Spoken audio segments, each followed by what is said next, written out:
Hi, it's Julie.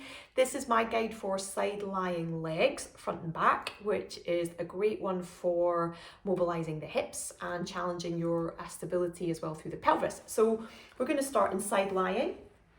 So come on down to your mat if you're not already there. Coming into side lying, so the underneath arm is long and then the head is resting down on that arm.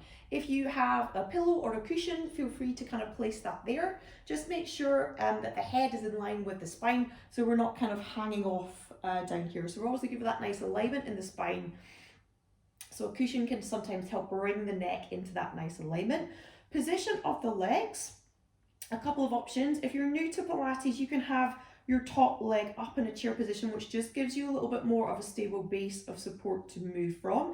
And if you are ready for a challenge and you've been doing Pilates for a little while, then both legs are long and they come slightly in front of the body. So you're in a kind of little sort of almost banana shape with the legs. Our back of the body is lined up with the back of the mat. Our pelvis and spine is in neutral. And we lengthen the waist. So we're looking for this little dash of light underneath the bottom waist. So underneath waist should be lifted off the mat in the same way that your lumbar spine would be if you're in a neutral position on your back.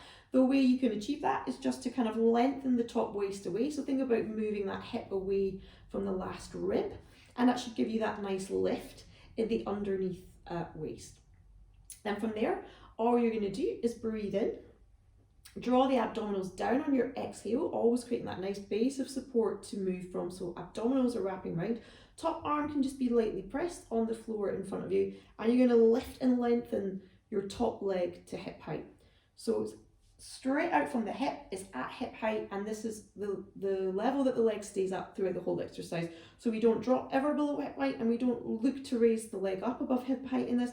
We're working purely from hip height, and we always think about lengthening the leg away to keep our little waist lift down here. Top hand lightly pressed, as I say, and then you can softly point the foot for this. You start by taking the leg back. So with this, make sure you don't drag the whole spine and don't lose your rib to hip connection. This is the challenging bit. So we're keeping this leg in line, we're lengthening, we're sending the leg behind the body. We then flex the foot, so toes up towards the feet, to bring the leg forward. Point, keep the leg in line with the hips, scoop the abdominals, stay neutral, take the leg behind, flex the toes, bring the leg forward. Point, drive the leg behind. It's that simple. Kick forwards, like you're kicking a ball, and then kind of ballerina leg, point the toes, take the leg behind the body, and then same again. So the most important thing is to keep the underneath waist lifted, so try not to crash down.